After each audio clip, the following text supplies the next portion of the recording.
எங்கள் பாத்திரத்தை தேய்ச்சி முடிக்கிறதுக்குள்ளே போதும் போதும்னு ஆயிடுது. எல்லார் வீட்லேயும் மாமியார் அரியாலும் சும்மா உட்காந்துட்டு கிடக்காங்க. நான் எதுக்கு தான் மருமகன் ஒருத்தி இந்த வீட்டில் இருக்கானே தெரிய மாட்டேங்குது. எல்லா வேலையும் நானே செஞ்சுட்டு கிடக்கேன். ஆனால் அவச்சேன்னு சொல்லிட்டு தெரியா.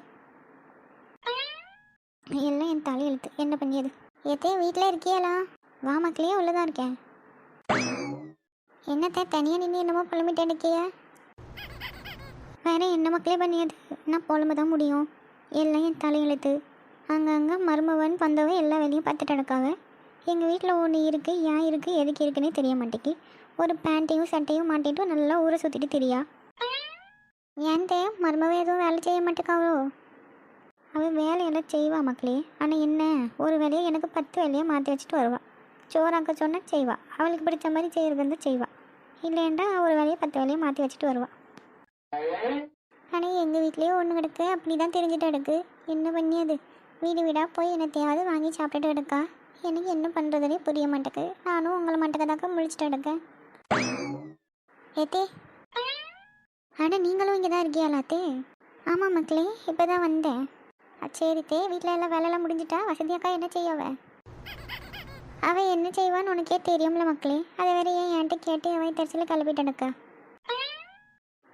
சரி விடுங்க, டென்ஷன் ஆகாதீங்க. என்ன டீ, எது கூப்பிட்டுட்டு வந்தேன்? அது ஒன்றும் இல்லத்தே, நான் வெளியே போகிறேன், கோயிலுக்கு போகிறேன். இது வேலையெல்லாம் முடிச்சிட்டேன். உங்களுக்கு சாப்பாடும் எடுத்து வச்சுட்டேன். பசிக்கும் போது போட்டு சாப்பிட்டுக்கிடுங்க. அப்படியே வீட்டுக்காரவையும் வந்தாங்கன்னா அவங்களுக்கும் கொஞ்சம் வச்சு கொடுத்துருங்க. வேலை எல்லாத்தையும் முடிச்சிட்டேன் தே. வாசல் மட்டும் கொஞ்சம் தூக்க வேண்டியிருக்கு. அது மட்டும் கொஞ்சம் தூத்து வச்சுருங்க போதும். இங்கே பக்கத்தில் இருக்க கோயிலுக்கு தான் தே போகிறேன். பிள்ளையை உறங்க வச்சுட்டு தான் போகிறேன். அவள் உறங்கிட்டு தான் கிடப்பா. ஒரு வேலை எந்திரிச்சு அழுதானே எனக்கு ஒரு ஃபோன் அடிங்க, நான் வாரேன். இது என்ன திடீர்னு வந்து சொல்லாமல் கொள்ளாமல் கோயிலுக்கு போகிறேன்னு நிற்க? நம்ம எப்போ கோயிலுக்கு போயிருக்கோம், இப்போ திடீர்னு கோயிலுக்கு போகிறேன்னு நிற்க? ஆனால் என்னத்தை எப்படி கேட்கிய? நம்ம ஏன் கோயிலுக்கு போகக்கூடாது? சர்ச்சுக்கு போனால் கோயிலுக்கு போகக்கூடாதுன்னு எதுவும் சட்டம் இருக்கோ? எனக்கெல்லாம் என் மதமும் சம்மதம் தான்த்தே. நான் கோயிலுக்கு போவேன். நீங்கள் வாசலை மட்டும் தூத்து வச்சுருங்க. நான் கோயிலுக்கு போயிட்டு வரேன். நடுவில் பிள்ளை எழுந்திரிச்சு அழுதா மட்டும் கொஞ்சம் சமாதானம் பண்ணி பாருங்கள். கேட்கலன்னா எனக்கு ஃபோன் அடிங்க, நான் வரேன். போகுது பாரு மூதேவி எப்படி, ஆளும் மண்டையும். கோயிலுக்கு போகிறாளாம், கோயிலுக்கு. இவளுக்கு நான் மாமியாவா இல்லை எனக்கு இவன் மாமியாவான்னு தெரியலை. எவ்வளோ திமுறை சொல்லிட்டு போகிறா பார். வாசல் தூத்து வச்சுருங்க, பிள்ளைகளுக்கு தான் சமாதானம் பண்ணுங்க, வீட்டுக்காரர்களுக்கு சாப்பாடு கொடுத்துருவேன். சமைச்சது நான். இங்கே வந்து எல்லா வேலையும் அவள் செஞ்ச மாதிரி சொல்லிட்டு போகிறா பார். நீங்கள் கோவப்படாதீங்க தே, விடுங்க. எல்லா வீட்லேயும் அப்படி தான் இருக்குது. வீட்டுக்கு வீட்டு வாசப்படி மாதிரி வீட்டுக்கு வீடு நமக்கு வாச்ச மருமவும் இப்படி. என்ன பண்ணியது? காலத்துக்கும் நம்மளே உழைச்சி நம்மளே சாப்பிடணும்னு இருக்குது. அது என்னமோ சரிதான்டி. என்ன நம்மளாம் பார்த்துருந்தா கூட ஓரளவுக்கு குடும்பத்துக்கு ஏற்ற மாதிரி பார்த்துருப்போம். இவன் அவனாக பார்த்துட்டு வந்து இப்படி என் தலையில் விழிச்சிட்டான். என்ன பண்ணியது? எல்லாம் என் தலையெழுத்து. மருமவன்ற பேரில் ஒரு மூதேவியை கட்டிட்டு அழுவேன்.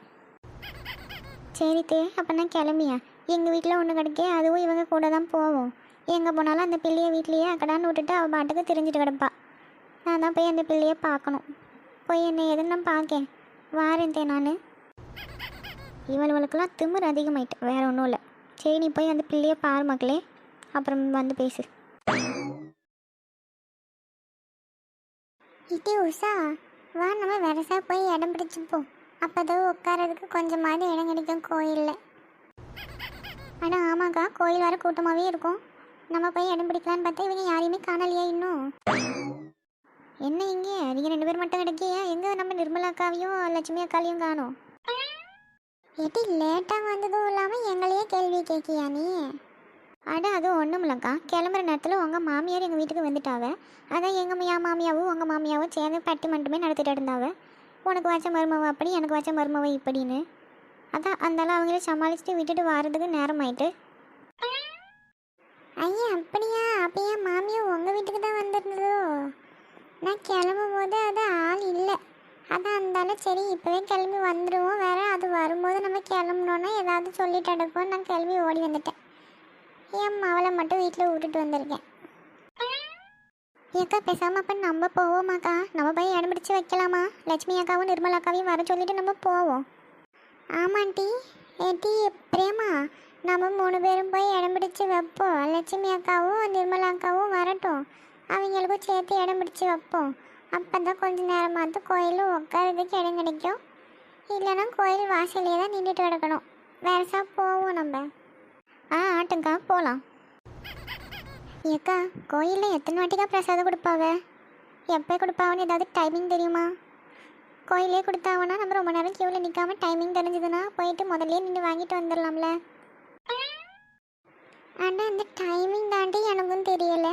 டைமிங் தெரிஞ்சால் நானும் முன்னாடியே போய் நின்றுக்கிடலாம்னு தான் நினச்சேன்.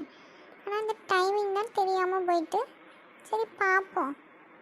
அங்கே போனேன், அந்த சாமான்லாம் எடுத்து வைப்பாவெல்லாம் பிரசாதம் கொடுக்க, அப்போ போய் கரெக்டாக லைனில் நின்றுக்கிடுவோம்.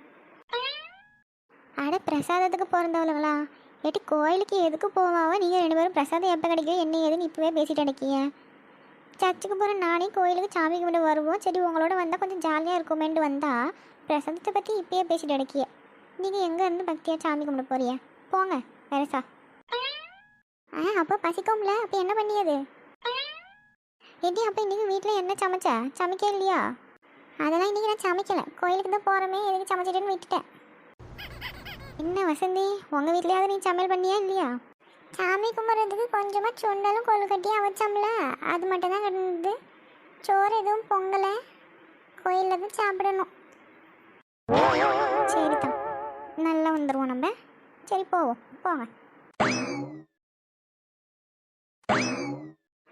ஏட்டி ஐசே, கொஞ்சம் வெளியில வா. என்னம்மா கூப்பிட்டிய? அது ஒன்றும் இல்லாட்டி கோயிலுக்கு போக போகிறேன், அதான் சொல்லிட்டு போகலான்னு பார்த்தேன். சுபினை காணலை, சுபின் வந்தானா அவனுக்கு கொஞ்சம் சாப்பாடு எடுத்து கொடுத்துரு. சுபினை காணலையா? ஏன் சொல்லாமல் கொள்ளாமல் எங்கே போனான் அவன்? அப்படி என்ன கலட்டுறாரு தோரா சொல்லாமல் கொள்ளாமல் போயிட்டு? தெரியல மக்களே, அவன் இன்னும் வரலை. காலையில் ஏதோ ஃப்ரெண்டை பார்க்க போகிறேன்னு சொல்லிட்டு போனான், அதனால இன்னும் காணலை அவனை. வந்தானா கொஞ்சம் சாப்பாடு கொடுத்தேன் அவனுக்கு. நான் கோயிலுக்கு போயிட்டு காலையில் தான் வருவேன், அதனால தான் சொல்லிட்டு போகிறதுக்கு வந்தேன். ஆட்டோமா, நான் பார்த்துக்கிறேன். நீ எதுவும் உன் ஃப்ரெண்டை பார்க்க போகிறேன்னு சொல்லிட்டு இருந்தியே, போலியா? இல்லைம்மா, அவள் எங்கேயோ வெளியே போகிறாளாம், கொஞ்சம் வேலை இருக்குது, இன்னொரு நாள் நான் வரேன் அப்படின்னு சொல்லியிருக்கா. அதான் இருந்தாலும் சரி இன்னொரு நாள் போய்க்கிடலாம்னு இருக்கேன். சரி மக்களே, அப்போ பார்த்துட்டு வீட்டில் இன்னும் கொஞ்சம் நேரத்தில் அப்பா வந்துடுவாங்க. அவர் வந்தாரன்னா கோயிலுக்கு வராரா என்னன்னு கேட்டுட்டு வரதா இருந்தால் வர சொல்லி இங்கே இருக்க சிவன் கோயிலுக்கு தான் போகிறேன். அப்புறம் வேறு எதுவும் வேணும்னா ஒரு கால் பண்ணு, இல்லைனா கோயிலுக்கு வரதா இருந்தாலும் வா. சரியா? பார்த்து பத்திரமா இரு. அம்மா அம்மா. ஆத்தாடி, என்ன இவன் இங்கேயே நிற்கா? மூஞ்ச வேற ஒரு மாதிரி வச்சுட்டு கிடக்கா. என்ன வச்சு வைக்க போகிறாலோ தெரியலையே. இல்லை, உனக்கு வீடுன்னு ஒன்று இருக்கிறத ஞாபகம் இருக்கா இல்லையாலே? பரீட்சை முடிஞ்சாலும் முடிஞ்சது, காலையில் போகணும், சாயங்காலாவது நீ வீட்டுக்கு வர்றதுக்கு. ஒழுங்கா சாப்பிட்டு எடுத்து இரு, நான் கோயிலுக்கு போகணும். இது நல்லா இருக்கியாம்மா? காலையில் போனவன் சாயங்காலம் தான் வீட்டுக்கு வாரான், எங்கே போனால் என்ன ஏதுன்னு எதுவும் கேட்குறது இல்லை, சாப்பிட்டு எடுத்து இருன்னு சொல்லிட்டு போகிறது. நீ இப்படி இருக்கிறனால தாம்மா அவன் இப்படி இருக்கான். இது நான் கிளம்புற நேரத்துக்கு எதையும் ஆரம்பிக்காத, நான் கோயிலுக்கு போகணும். இல்லை, காலையிலேருந்து எங்களே போயிட்டு வரேன். அது ஒன்றும் இல்லைக்கா, இது கிரிக்கெட் விளையாட போயிட்டு வந்தேன். பரீட்சை தான் முடிஞ்சிட்டுல, அதான் அந்தால சரி வாடான்னு கூப்பிட்டாவ ஃப்ரெண்ட்ஸ் எல்லாம், அந்தால போயிட்டு வந்தேன். ஏடி ஐசே, கவனிச்சியா? உன்னைய அக்கானெல்லாம் கூப்பிடியா? அதுவும் நீ கேட்டதுக்கு பொறுமையாக நின்று பதில் சொல்லிட்டேனக்கா. என்ன நடக்கீங்க? அது வேற ஒன்றும் இல்லைம்மா, எனக்கு எப்போவுமே அக்கா மேலே பாசம் அதிகம். ஆனால் அது வெளியே காட்ட தெரியாமல் இருந்தது, கொஞ்சம் கொஞ்சமாக இப்போ தான் காமிக்க ஆரம்பிச்சிருக்கேன். அந்த வெளிப்பாடு தான் இது. அடே அப்பா, என்ன கதை விடியா? இது அவனை ஏதாவது சொல்லிட்டு தான் இருப்பியோ? அவன் எவ்வளோ பாசமாக நீ அக்கான்னு கூப்பிடியா? உன்னை மதிச்சு உனக்கு நின்று பதில் சொல்லிட்டு கிடக்கா. நீ என்ன இப்படி பேசிட்டு கிடக்க? போய் வேற வேலை கிடந்தா பாருப்போ, எனக்கு நேரம் ஆயிட்டேல வெயிட் பண்ணிட்டு இருக்காங்க எனக்காக. வேணுங்கம்மா, அக்கா எப்போவுமே இப்படி தான், அவங்களுக்கும் என்ன மாதிரியே பாசத்தை வெளியே காட்ட தெரியல மாட்டேக்கி. நான் இப்போ தானே காமிக்க ஆரம்பிச்சிருக்கேன், போக போக அக்காவுக்கும் என் மேலே பாசம் காட்ட தோணும். நீங்கள் எதுவும் யோசிக்காமல் போங்க. சரி மக்களே, பார்த்துடுங்க, 2 பேரும் சண்டை இழுக்காம நான் போயிட்டு வரேன். இல்லை யாரு உனக்கு என் மேலே பாசமோ? எங்கே நான் ஸ்கூலில் வனதையெல்லாம் நான் வீட்டில் போட்டு கொடுத்துடுவேன்ற பயத்தில் அக்கா சொக்கான்னு கூப்பிட்டு நடக்க, இதில் உனக்கு என் மேலே பாசம் இருக்குது. நீ அதை வெளியே காட்டிய, எனக்கு வெளியே காட்ட தெரியாமல் இருக்கு. ஆனால் என்னக்கா இப்படி சொல்லிங்க? எனக்கு உங்கள் மேலே உண்மைக்கும் பாசம் இருக்குது. என்ன அது இத்தனை நாளாக வெளியே காட்ட தெரியாமல் இருந்துச்சு, இப்போ காமிக்கேன், அவ்வளோதான். இல்லை ரிசல்ட் வரட்டும், இல்லையே பரீட்சை தான் முடிஞ்சிருக்கு, இன்னும் ரிசல்ட் வரல, அது வந்தால் தான் தெரியும் உன் கதை என்னன்னு. பார்க்கேன் எப்படி மார்க் எடுக்க, பாஸ் ஆகுறியா இல்லையா என்ன ஏதுன்னு பார்த்துட்டு தான் உன்னைய வீட்டில் போட்டு கொடுக்குறதா வேண்டாமான்னு நான் முடிவு பண்ணுவேன். அது வரைக்கும் தாங்களே எப்படி அமைதியாக இருப்பேன். ஒழுங்காக நீ மார்க் மட்டும் எடுக்காமல் இருந்திருந்தீன்னா ஒன்று விடாமல் போட்டு கொடுத்துருவேன்.